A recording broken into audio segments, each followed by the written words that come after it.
میاشت در رمضان د ثوابونو او رحمت میاشت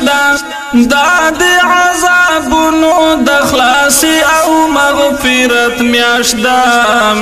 در رمضان میاشت در رمضان د ثوابونو او رحمت میاشت د عذابونو د خلاصي او مغفرت میاشت در رمضان الرحیم. وعن ابن عمر رضي الله عنهما قال قال رسول الله صلى الله عليه وسلم لا تكثروا الكلام بغير ذكر الله فإن كثرة الكلام بغير ذكر الله تعالى قسوة للقلب وإن أبعد الناس من الله القلب القاسي. رواه الترمذي. عايزان خبره خو هغه زما استاد خلی زما استاد جبی په باره کې روانه وا، نن هم په هغه حواله باندې ذکر چې دی اغستا او هغه مجلس دی. پیغمبر علیه الصلاۃ والسلام فرمایي لا تكثروا الكلام بغیر ذکر الله. ډېر خبرې مکوئ. الله رسول فرمایي ډېر خبرې مکوئ بغیر د الله د ذکر. ولی فإن كثرة الكلام بغیر ذکر الله تعالی د الله د ذکر سره علاوه چې کومې خبرې ما او تا کوو قسوة للقلب، دا زړه سختي، دا د زړه د سختي سبب او ذریعہ ګرځي. وان ابعد الناس من الله القلب القاسي. د الله رسول فرمایي د الله سره هغه سړی ډېر لري دی چې د چا زړه سخت دی، د چا زړه سخت دی. او پیغمبر علیه الصلاۃ والسلام فرمایي د بدقسمت سړی علامه ده د زړه سخت. د بدقسمت سړی علامه ده د زړه سخت. پیغمبر علیه الصلاۃ والسلام فرمایي کچيري یو سړی را ولاړ سو د چا سره بد وکړو، یا په قصد یا په خطا یا پر حق یا پر باطل، بیا دا سړی ورلی واغه سړی ته وویلې لما خطا وسوله، لما مطلب غلطی وسوله، ما ته معافي وکړه. پیغمبر علیه الصلاۃ والسلام فرمایي تب خامخا معافي ورته کوي. که معافي نور ته کوي پیغمبر علیه الصلاۃ والسلام فرمایي د قیامت په ورځ زما حوض کوثر لبراځي نه چې زه تجیم زما تنده ده، ما ته یو ګلاس اوبه راکا، زما مدد و فرمایا. پیغمبر علیه الصلاۃ والسلام فرمایي مال را راځي نه. یعنی پیغمبر علیه الصلاۃ والسلام فرمایي کچیر چا لتا سره بد وکو، که په قصد سره وو که په خطا سره ولو، کدی پر حق وو او کدی پر باطل ولو، بیا تعالی در لای خامخا به معافي ورته کوي. عزیزانو ډیر واردات پیښه شوې ده، کله جنگ وسی، کله جګړه وسی، کله مړی سوي، بیا موږ په جرګو کې ورسره یو ورسو چې چا زموږ احترام کړی دی، زموږ معنا د جرګې احترام کړی دی، نو هغه الله رب العزت بیا دغه عزت چې دی هغه خوندې کړی دی. چا چې به احترامي کړی ده بیا هغه سړی خدا خیال دی چې یاره زه په مشکل کې یم 200 ګونه نور الله مشکل ور باندې راولي. موږ ورته وایي چې د الله رسول فرمایي که څوک تعالی را معافي لرالی معافي در سو غوښتل معافي ورته وکړه، د قیامت پر ورځ به الله وتا ته معافي وکړي. او که څه هم ته پر حق باندې پروا نه لري، یا اوس خو تیم لایان سیدان راغلیاس چې نبی علیه الصلاۃ والسلام راولي لا یزن کوم، دا چې بیا کله کله الله رب العزت د چا جړو باسي، د چا خنور خرابې دغه توري په خلور او دغه توري چې بیا چالر په خلور خلې دي خلی بیا تی انجام ته ګوري. په دا چمن کې ډیر داسې خلک وو، مغرور وو، روپۍ به مال به دولت به، نو چې کله به د چا سره یو پیښ رااله ول خدای ماته را پیښ کا، خدای ماته د پلاني سړی به دی را پیښ کا، دا خو زه د خدای غواړم، دا ستا به دي زموږ پښتانه نه دي وای دا ستا به دي خو زه د خدای غواړم. نعوذ بالله، استغفر الله استغفر الله. څونه لوی درنه کلمه ده. بیا چې پر چا راغله د ورسه وګوره خپل کلی لره خپل وطن لره خپل کول لره په شل کالم نه راغلی دا د خلی خبرې نه دي نه الله رب العزت دا دنیا دغه خوش پرېښه د چې د هر چا زړه ورڅ کڅوک وښني کې وې کې ترټه کې عزت کې کې نه نه نه نه نه حضرت عمر فاروق رضی الله عنه له سړی را بل څوک وهلې چې وهلې باچاو د بار سره غلې و نو طواف کوي نو هغه قمیص مس بیا غوستي ولو یا به جوغه وا چپنه وا نو شاته یو صحابي په پسې واغه په خطا کې په د طواف کې د پرچوغه باندې شای سوول سوي و نو د داس جټکا خړلې و نو بچا چې مخ راوړوي صحابي ته ویل خیر خیر هغه یاره طواف ما نه پر د مخه بچ په لا خو تمانه پیژنې ول تمانه پیژنې خیر طواف مو خلاص بیا د سړی را حضرت عمر فاروق امیر المؤمنین نه چې حضرت دا سړی راغلی و داسې دا پیښه سو به پر د مخ په چپلا خو ولم به عزت کړو تمانه پیژنې ول کداغه حرم نه وای ما ستاسو سترګې درېستلې حضرت عمر فاروق رضی الله عنه بیا باچا مړ باچا سړی دته باچا وای د روی زمين د الله سره علاوه د اچھا پکسکینو بس باچا راو غشتي ورته ویلې ول دا سړی دی وای هغه وو امیر المؤمنین دا که حرم نه وای مګر سترګې ورېستلې د عثمان نه پیژنې حضرت عمر فاروق ورته ویلې ولته پدا نه خبر دا الله رب العزت ستا غلام نه دی پیدا کړی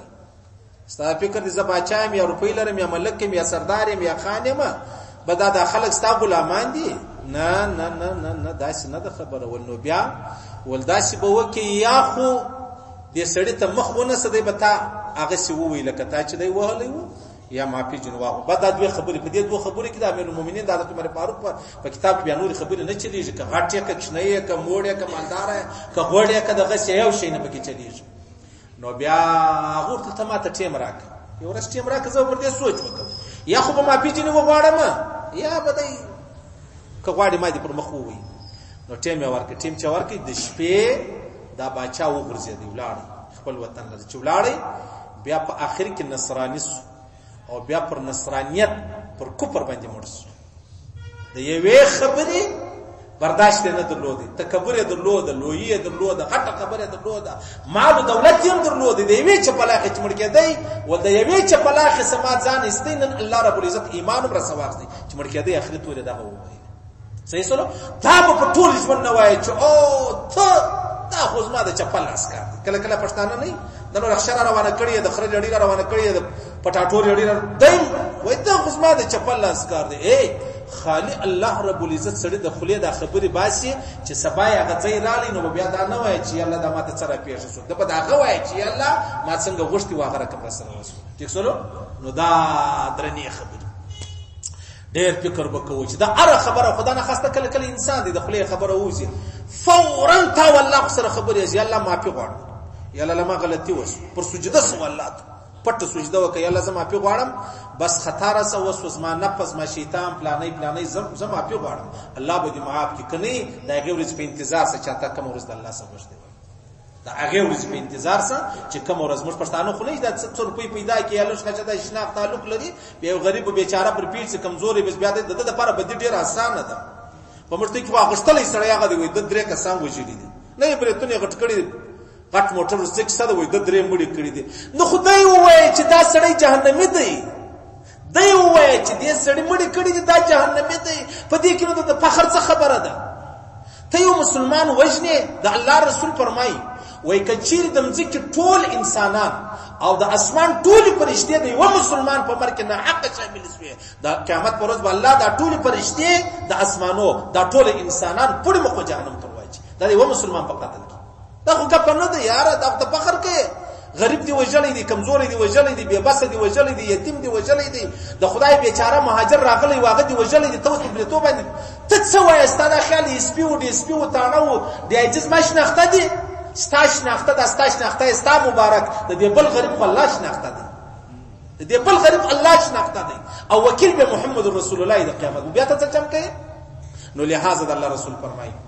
لا تكثروا الكلام بغیر ذکر الله د الله د ذکر څخه علاوه هیڅ خبرې ډېرې مکوئ ولی فان كثرة الكلام بغیر ذکر الله تعالی قسوة للقلب چې ډېرې خبرې سړی کې د غزل سختي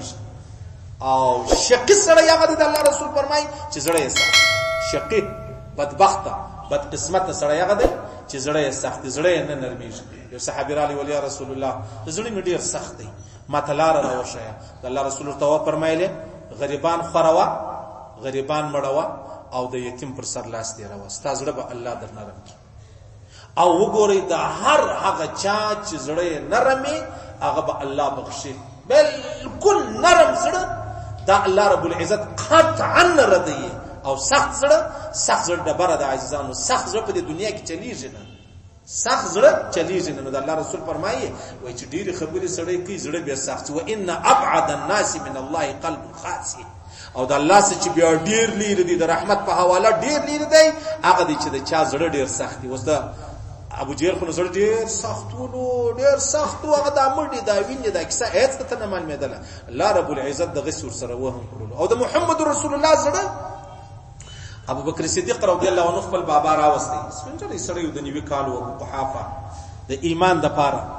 پیغمبر اسلام ورته ویلې ول خیر ابو بکر خیر ویل یا رسول الله دای میراوستي ایمان راوړي.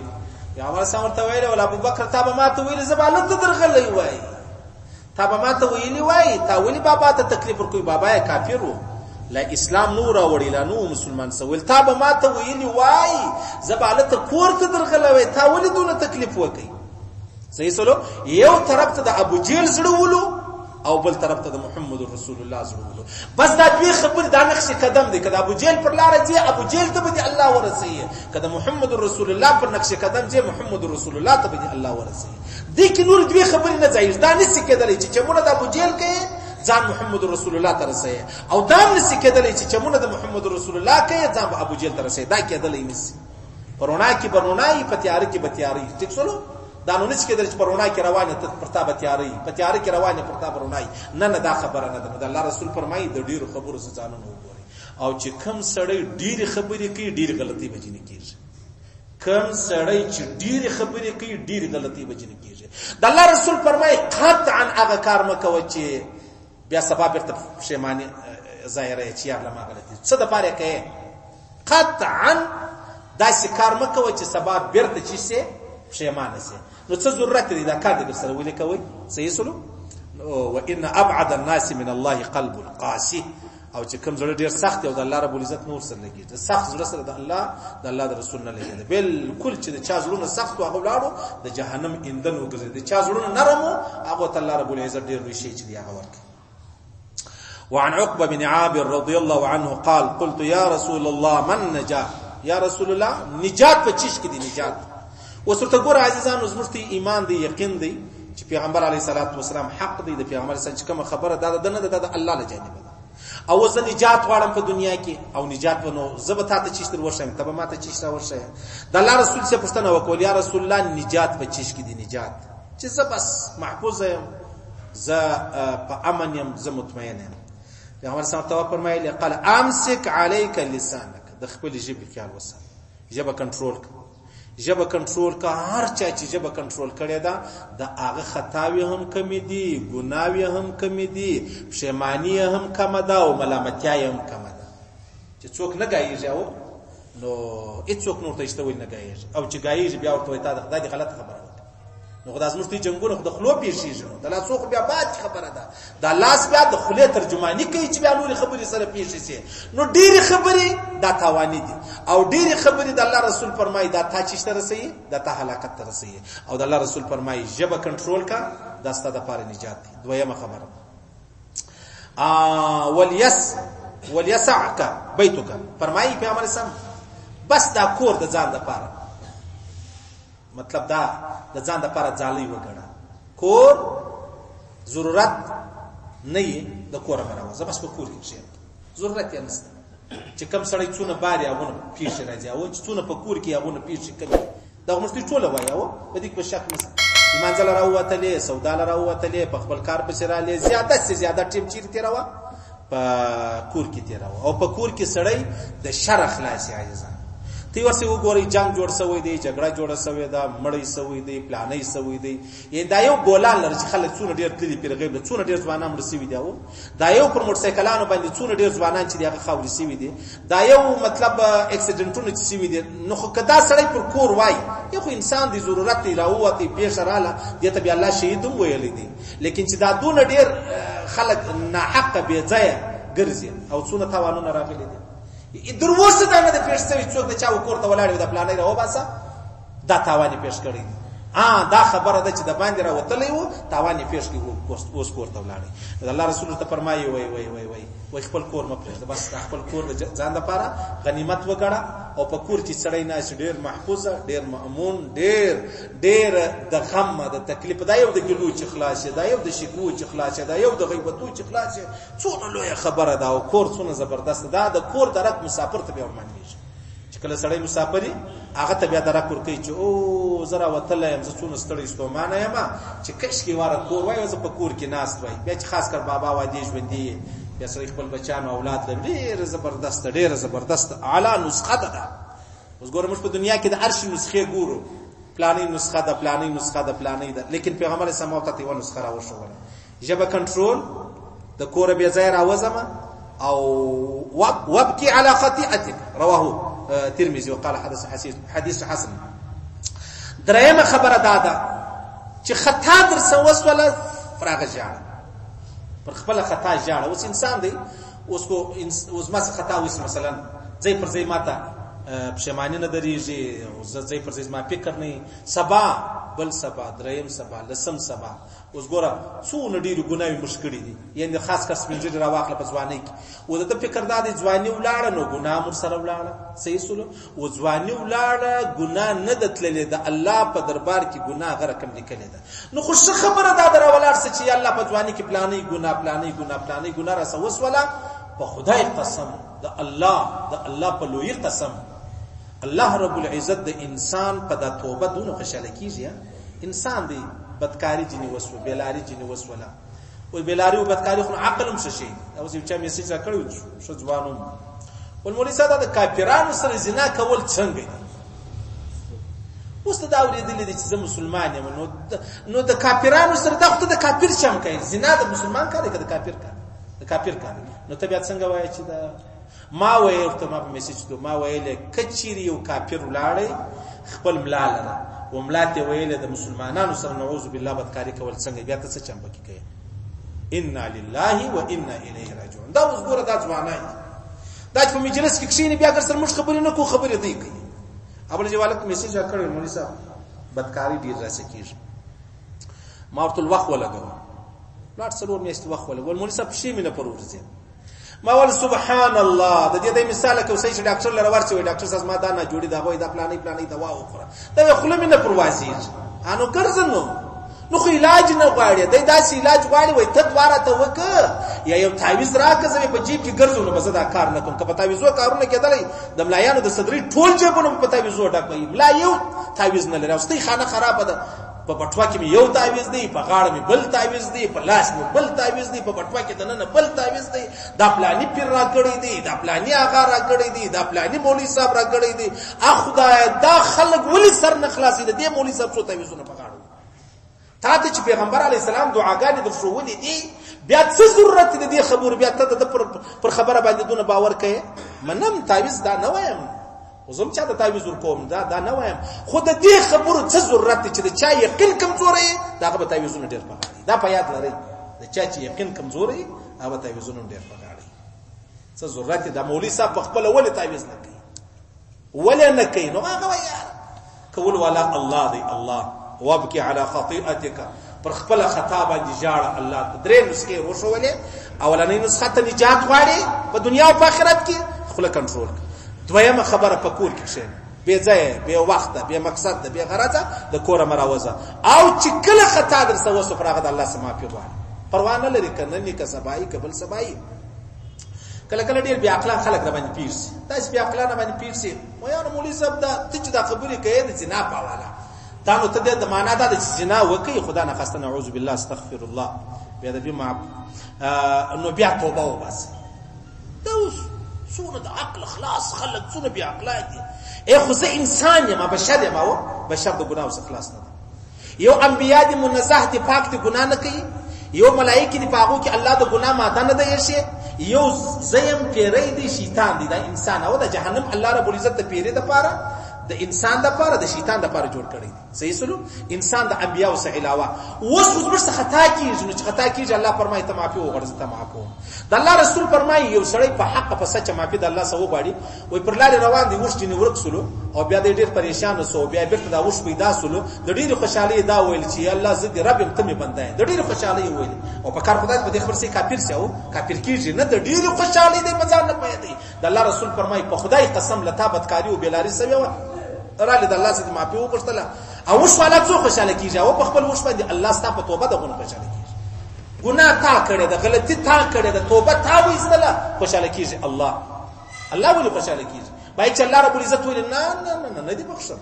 نه دا کار دې سره ولې کوي بای چې الله ویل لیکن الله نه وای پروا نه لري یو نه دوی نه سل نه زر د ورځې زر ور توبه بس د ورځې الله ډېر مهربان ذات دی پیغمبر اسلام مبارک فرمایي وای دا کله چې یو څوک د مانځه تیاری وکړي په کور کې په دکان کې په دفتر کې په افیس کې نو د مانځه تیاری وکړي روان شي د الله رسول فرمایي الله رب العزت د داسې په انتظار دي داسې ورته خوشاله لکه مسافر چې کور ته راځي کور ولایت څنګه خوشاله ده چې نه څنګه خوشاله ده کراچي سره چین سره دوبۍ سره امریکا سره څوک په ناو کې بل سباز ما بردا به اجازه درسیږم اکشنه زمانه څو خوشاله دي ته درک درکې کور ولایت څو خوشاله سپینځري بابا وادي څو خوشاله خود کور ولایت څو خوشاله یو دا خو ډیره غټه خبره ده اوس که زه مثال دا ور سره ورکړم کما ور کړو نو بده خبره ده الله رسول فرمایي الله رب العزت هم ودی نمازه ته دغونه خوشاله لکه دته چکور والا څونه خوشاله یو الله فرمایي استاول منځ ته زما کور تر روانه زونه خوشاله سو بای چې الله رب العزت دروازه بند کړي وي چې دا ځکه څنګه پریږدم ته بنه راځي څونه غټه خبره دي اوس د الله رب العزت دې دونه لوی مهرباني سره کما او تای سوا نخلو دا زبر بدبختی ده بدقسمتی می ده یو شاعر سمندر پر کناره ناس دي ترجی دی یو شاعر سمندر پر کناره ناس دي کپڑے مرداري دي یو شاعر سمندر پر کناره ناس دي بیا غسل دي نو خډيره د بدبختی خبر ده اواجه پروندي والک راغلی کنه استم پروانه لري ول مولوی صاحب المنځ بعد غسل نه لري شنو بیا نو غسل وکړه په مسجد کې ناس کپڑے می خراب نو کپڑے پرینځ ما ویل دا چې زکشینو او استغفر دا د بخاری حدیث نه دا د مسلم شریف حدیث زه د داسې خلکو پر مخم دا خبرې کوم دا او ما څه غلطي وسو دته د ډرامو کې کوا عقل څونه لوی شی دی دا بل چا کې نه دا خپل درته کوم خپل په مسجد کې جمعات به هم کړی د جمعات به هم سوي کړی بیا اور ما په مسجد کې دلې پښتنه ودیته نو د پیغمبر اسلام څونه عظیم مبارکه دا غنه دا پتنګ ولې پر ور راځي دا پتنګ پر ور ولې راځي عجائب المخلوقات ولا وای دا په دی وجه راځي د سترګې ډېری کمزوري دي د ته نږدې شي ډېر لري معلومیږي نو دی دا رونه چې ووینه دی پر روان دي دا خل چې رونه ډېر لري دا چې لري دا غراش په ور کې ونس انا بیا شاعران دي بیا غزل چاند دی وای پتنګ دی پر ور مې یندې چی شان هغه دغه وجه صحیح سره اوس الله رب العزت ډیر عظیم ذاتی زمشترګ ډیر کمزوري دي چې کمزوري دي انا بیا ځان تماشا کوله کفتن چیرې به ونشته درې خبرې د الله رسول فرمایله او سړي ډیر په ناز او طول ماته د نجات لار راوښه نجات خو نه داغه دی امسك عليك لسانك اې د خپل ژبې خیال ساته وليسعك بيتك کور مپرېږدا په کور کې کښېنه بے ځای موضوب کې على خطيئتك اې پر خپل خطا باندې الله سما په غواړه خاص کر ابن جوزی مولوی صاحب فرمایي سپینځلو ته الله ډېر غټه موقع ور کړی دا ځواني دي تیر کړل چې څنګه تیر دا هغه سي دي تیر کړه انسان دی خطا ګناه هر والا نن الله توفیق مقدر کا وسنو اخر سټیج دی وس توبه وبس اخر سټیج دی توبه وبس اخر سټیج نو د مرګ صدرې سکند مخ کې نه دی د عین چې صادر د ستونی پر رال دردا ځینا سات ستونی لا نه درغله په دا وخت معافي وغوړ د الله صلی الله معافي درته کوي په دا وخت کې الله فرمایي د الله رسول فرمایي زما معافي درته کوي څونه خبر کني مش موږ ګوره په اخري وخت کې ماته څوک زما قرض راکې ناغه موږ یاو دا کې پرونټي متاول نه راکوله موږ انسانان او د الله رب العزت ذات بیا وګوره د الله ذات بیا وګوره پدا دا سانه د سات ستونی راوړ په بیا هو د ختم شو تر دا ستونی لالش خشلاند ستونی تنی را رسیدل الله مقدر کوي و غواړه غلطي ګناه بل الله رب العزت تب نه په خبر الله معاف کړي الله ډېر عظیم ذات سبحان الله مشکات شریف حدیث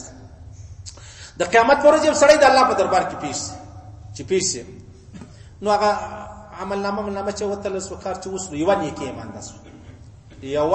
نیکی مانده سو الله ورته فرمایي نو نیکی د مانده د څه چل وکړه او یا الله نو ته انسان سره وکړه وای نیکی د مانده د ورسره نیکی پیدا کړ نو دی روان چې روان پر لار یو سړی ناس دی سره وای السلام علیکم وعلیکم السلام خیر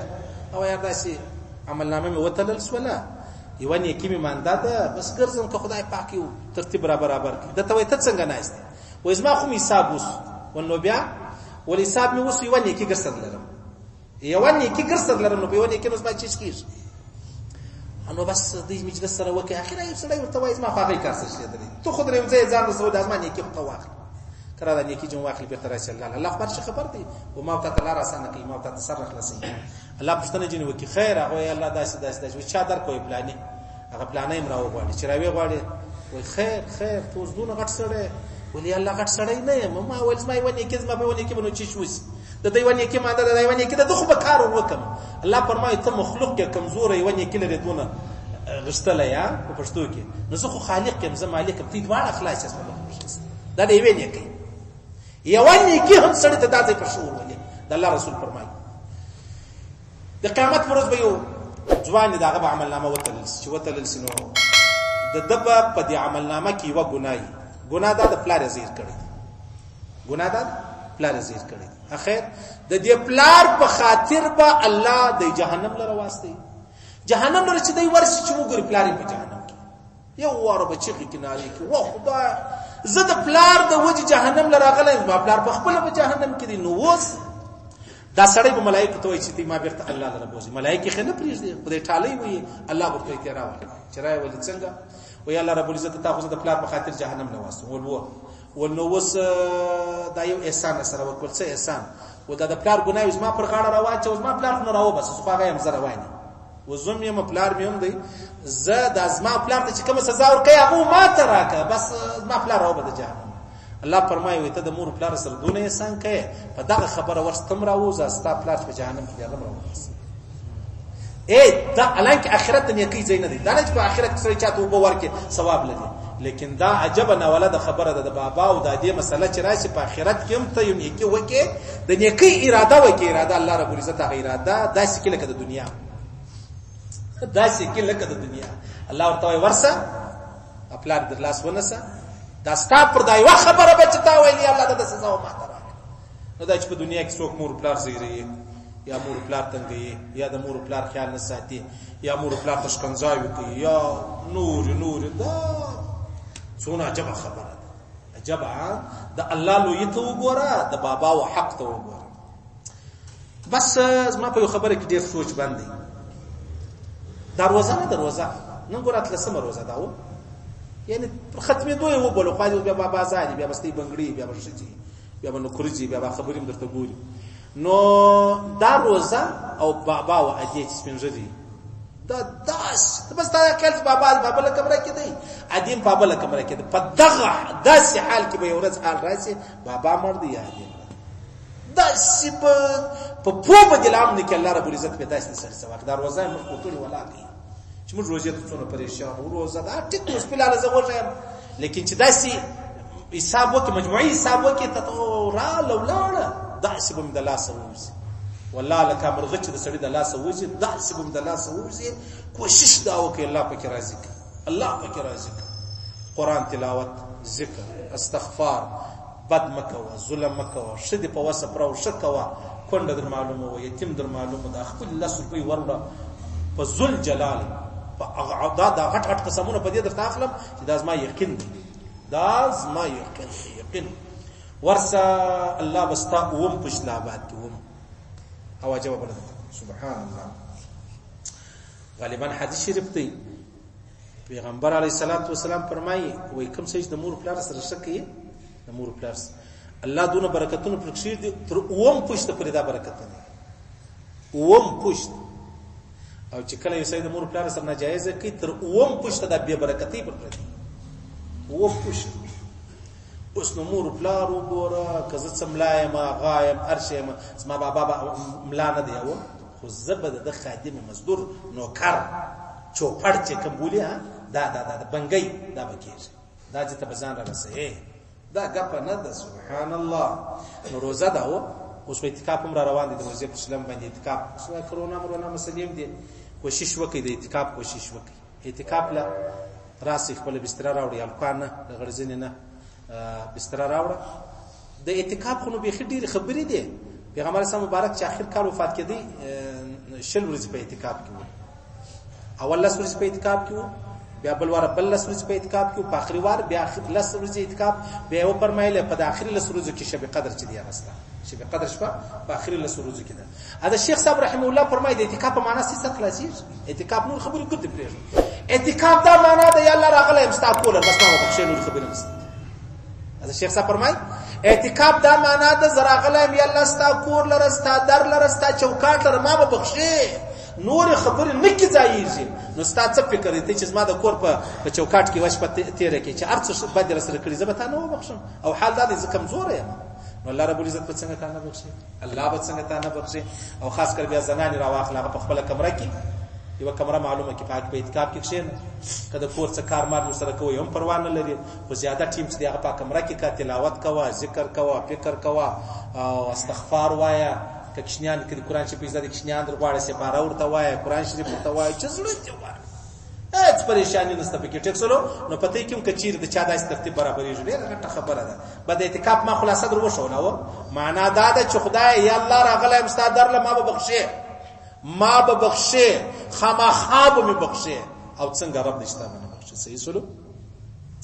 ها نو بیا پیغمبر علیه الصلاۃ والسلام یو حدیث ولا بلغته فرمای پیغمبر علیه الصلاۃ والسلام وعن ابي هريره وعن انس رضي الله تعالى عنه قال رسول الله صلى الله عليه وسلم لما عرج بي مررت بقوم لهم اظفار من نحاس يخمشون وجوههم وصدورهم فقلت من هؤلاء يا جبرائيل قال هؤلاء الذين يأكلون لحوم الناس ويقعون في اعراضهم پیغمبر صلی الله علیه وسلم معراج شبلاړم نو بیا پر جهنم وګرځیدم پر جنت وګرځیدم په جهنم کې چې ګرځیدم خلق مې ولیدل یو قوم مې ولیدل دغه نوکان چې د تنبیه انده وسپنی و دغه نوکان یې وځانو ته نیولې ولو کاکل سړي بدن خارج شي مرتبه الرجی دا د مخ چمړه به پراړه بدن سوینې په پر بيدلې بس د مخان به مطلب ګورول ور دی بیا د جهنم ور دی بیا د بدن الرجی ده بیا د بدن خارج دی بیا عین کان دی وس نور ته جوړېدل صحیح سلو نو د الله رسول فرمای ما پښتنه وکړه ما ویل دا فقلت من هؤلاء يا جبريل دا څوک دی جبريل قال هؤلاء الذين ياكلون لحوم الناس دا خلک د خلکو غیبتونه کوي دا خلک دي چې د خلکو غیبتونه کوي ويقعون في اعراضهم دخلوا عزتونه په مال کول کوشش دا د عزت کوشش دا و چې دا سړی مطلب ذلیل کړي الله رسول فرمای دا ما په خپل سترګو ولیدل چې ابو داود شریف حدیث دا وای ما په خپل سترګو ولیدل مشتي به غیبت مزام مشتي به غیبت نه کو سبحان الله مشتي څو غیبت کو دا به خالي معلومه کو زت څو کوم او ته څو کوي ما څو خپل غیبت میټاو کوي تا څو میټاو ما څو میټاو کوي او تا څو میټاو کوي د غیبت خو اساسانه غیبتونه ټوله کو الله دې مست معفي وکي الله دې مست توفیق نه راکړي الله رب العزت عفرته وکي الله دې بخښرته وکي په یو خبره بیا دې طبيعت پر برابر سي هغه په دې طبيعت برابر سي چې اوس کزي وایز راولار سستا غیبت وکم نو ما خانه خرابېږي یا تاسو ما غیبت وکي ستا کار خرابېږي مست ټول غیبتونه سره کوي مست ټول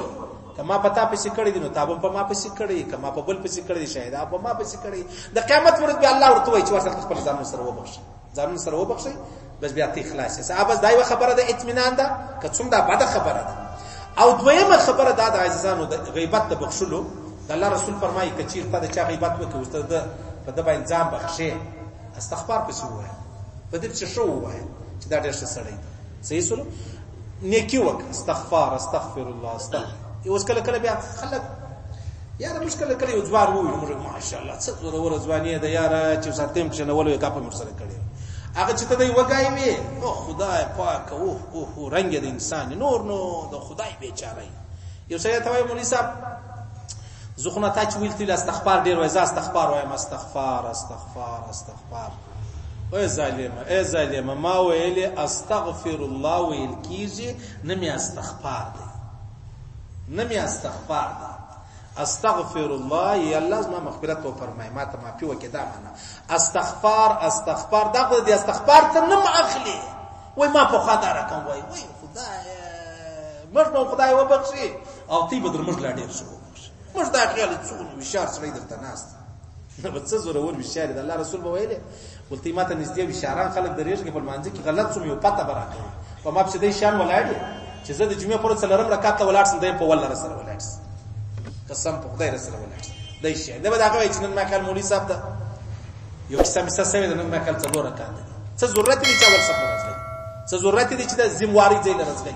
سیټ ته ودرېږه کله زمواري ځای راړي نو بیا وتا ته مشکل نه او کته شاته په ولاړی امر ملګری هغه ویل ولې وخت ما جمعه امیو والجمعه چې مې کوي نو بس بیا رکول چونان شو ورک انو ختم الګور سره راپورځي مې څه خانه دي خراب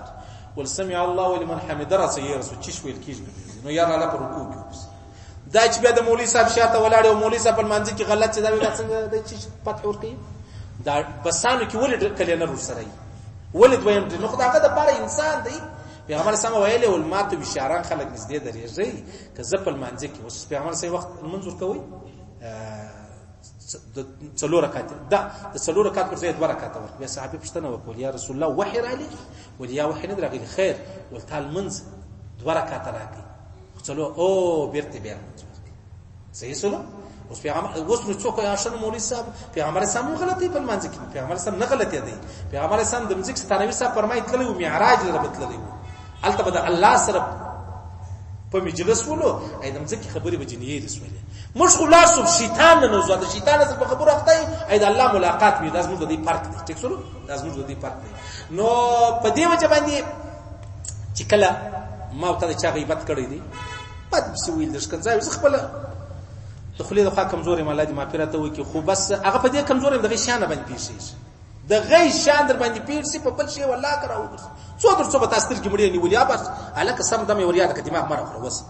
بعد دماغ مره خو وس ونه کده خو ابدي کې زړه زیری جار شي چې پروا نه لري موږ د پاره دونه ډیر اخلاق سنستا نو زخپل يم نو زه قران علی دا وایم یا الله ما په چا په صفات ویلې غیبت میکړې ما یا حق وړلې په خطا کې په کستا په غلطی کې بدګمانیم څه کړی دا او د په باره کې زبد ګمانم یلا د حق ما خلاص بس اوس لا په دنیا کې د شی په آخرت کې به سبحان الله نه پیدا کیږي و مزکی و اسمانونو په واخه سبحان الله نه پیدا کوي و مزکی و اسمان لیکن دلته اوس ډیر دي ادم سره دي ځان خلاص کړه د قیامت پر ورځ دا راس اخلي چې دا ډیر زور دي دا مرګ دي او په دنیا کې موت نه پپېږي په دنیا کې موت نه پپېږي نو لہذا د الله رسول فرمایي ما چې دا سړی ولیدي نو دغه د وسپنې نوکان بدن چهره ته دا بدن ګروي نو ما پښتنه وکول دا د خلکو غیبتونه کول او خلک به عزت کول نو موږ کوشش دا وکړو خدای پاک ته وساتي انسانانو د معاشري خلک یو څنګه ته د غسی زیم څنګه هوا د غسی پر ټولو ده دینه د چې زبنو ټیک زنه په ماجد کې وسیږم کاروبار نه کوم نو په دې درته څه شي نور یو شي نشته هیڅ وزره به فرق نشته یو زره خو بس د الله سبحانه معافي غواړو الله ته وجاړو چې الله مستعفو وکي الله ته مش پر نیکو برابر کی پر شلارم برابر کی د بدمرغۍ مو وساتي د بد قسمتۍ مو وساتي د جګړو د شرو د بدۍ او د مړو مو وساتي ته هر مسلمان دی الله وساتي چې څوک پکې مبتلا دي داغه دی الله حفاظت او فرمایي هغه ته دی الله رب العزت روغ ور جوړ کړي هغه ته دی الله رب العزت عفو وکړي الله رب العزت مابین ته صلح او روغ راولي هر څوک چې پریشانی هر پریشانی مسلمانان ټول زموږ ورونه دي په دې کې وزره شک نشته عافیه صدقې ته دعا وکړه الله رب العزت یاخذ شب قدر پښپا شایسته شهادت ور نصیب کړي یعنی مرګ د کلمې یا الله رب العزت یا ترتیب جوړ کړه چې د خپل بچان لر راسي او څوک د دین دشمنان دي یا الله د دشمنی جن واخله کې نه جن اخلي یا الله دې تباہ او برباد کړي یا الله رب العزت چې کوم مجاهدین دی په افغانستان کې د امریکایانو سره جنگیدل دا روغ رااله الله یا الله دا روغ په حق یا الله دا روغ په حق یا الله د کافرانو سره رااله یا الله د ورونو روغ راولي په مابین یا الله دا جنگون دا جګړې دا فسادون دا مړډي دا وین دا بمبارون دا د مابین زو پسې الله شایسته اورګلوي شایسته وطن شایسته کور ودی تور کې یا الله د پریشانی د کور او باسي یا الله صلح راولي روغ راولي او یا الله رب العزت څوک نه حق بندیان دي هغه د کورو تراولي هغه د بندو سره اخلاص کوي او څوک نه حق په حق بنديان دي الله رب العزت هغه ته ترتیب جوړ کړي څوک یتیمان دي الله دغه پرده وکړي څوک کونډان دي الله دغه پرده وکړي یا الله رب العزت څوک قرضدار دي د قرضو اخلاص کړي څوک بیروزګار دي حلال روزګارونه نصیب کړي د چا د حلال نکاح ترتیب نه جوړیږي یا الله کس مشخوري کس مجلوري کس مجوروري کوراري و ټول ته د حلال نکاح ترتیب برابر کړي چا دعاګانې غوښتي په بار ملکو کې بیماران دي الله دې شفای کامله او نصیب کړي ډېر ملګری په جرمني او په کیناډا بل ځای کې هغه دواره د کمونیست خپل وطن لره بیرته درس خدای پاک دې د کافرانو د وطنو سره د دې زړونه ورشنک الله رب العزت د کافرانو د وطنو سره د دې زړونه تور کې چې بیرته خپل کورو لره خپل بابا لره خپل ادي لره خپل بچانو لره راسي او بیا چې څوک چا ترتیب نه برابرې الله دې غیبي ترتیب برابر کې خاص کر واده ولادي بچانه د لیدي الله رب العزت ټول معاملې اسانه کې الله رب العزت ویل او د قبول منظور وګرځي الله دې خپل احکامات د محمد رسول الله مبارک طریقې را نصیب کې الله رب العزت می پر دې تور مرګ نصیب کې چې موږ دا وای لا اله الا الله. نو دوستانو زمنګ د یوټیوب چینل در سره سبسکرایب کړئ ترڅو زما دینی خبرونه او نور اړین دینی مسایل تاسو ته پر وخت